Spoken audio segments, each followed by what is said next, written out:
ہمارے معاشرے کو اتنا گندا کر دیا ہوا ہے کہ ہمیں سمجھ ہی نہیں لگتی. ہم سارا دن موبائل پہ لگے رہتے ہیں, ٹک ٹاک, فیس بک, انسٹاگرام. تو ہمیں اتنی اویئرنیس نہیں ہے کہ اپنے ملک کے جو آرٹسٹ ہیں ان کو ہی فیمس کر دیں. لیکن لوگوں کے پاس نہیں ہے, وہ میمز شیئر کریں گے, لوگوں کی فنی ویڈیو وہ شیئر کریں گے, اس کا اسکیم جو ہے نا وہ شیئر کریں گے, اسکینڈل جو ہے نا وہ شیئر کریں گے. تو کسی ایسے بندے کو جو آرٹسٹ ہے یا جو محنت کر رہا ہے اسے انہوں نے شیئر نہیں کرنا. اس سے شاید ان کو نقصان ہوتا ہے, یا شاید یوٹیوب, فیس بک یا انسٹاگرام انہیں کوئی جرمانہ کر دے جی کہ اس کام کو شیئر کریں گے تو آپ کو جرمانہ ہو جانا. تو ہمیں یہ سوچنا چاہیے, ہمارا ملک ہے, ہمارے پاس یہ ہمارا ہمسایہ ملک ہے انڈیا, تو وہاں پہ آپ دیکھیں تو جتنے بھی ان کے آرٹسٹ ہیں تو وہ ان کی قدر کی جاتی ہے.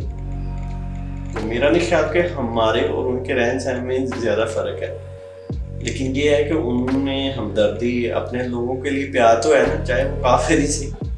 ہم مسلم لوگ ایک دوسرے کے لیے وہ اچھا نہیں سوچتے, ایک دوسرے کی ٹانگیں کھینچتے ہیں کہ جی وہ اوپر چلا گیا, کیوں چلا گیا, اسے نیچے لے گیا. تو سوچنا چاہیے کہ ہم معاشرے میں کیا اچھا کریں. اگر کسی کا اچھا نہیں کریں تو کسی کا نقصان تو کم از کم نہ کریں, لیکن ہم نقصان ہی سوچتے ہیں کہ وہ اوپر کیوں چلا گیا.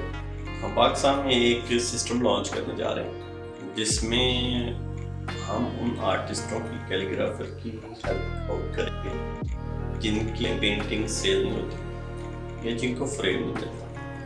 ہم ان کے انٹرویو بھی کریں گے, ان کا کام دنیا کو دکھائیں گے, ایگزیبیشنز ارینج کریں گے انشاءاللہ بہت جلد.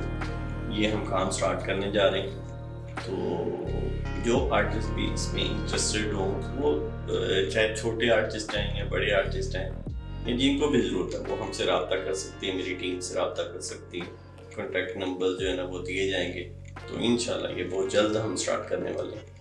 ہم سب کو چاہیے کہ ایک دوسرے کی ہیلپ کرنی چاہیے اور جتنا ہو سکے اتنا کرنا چاہیے.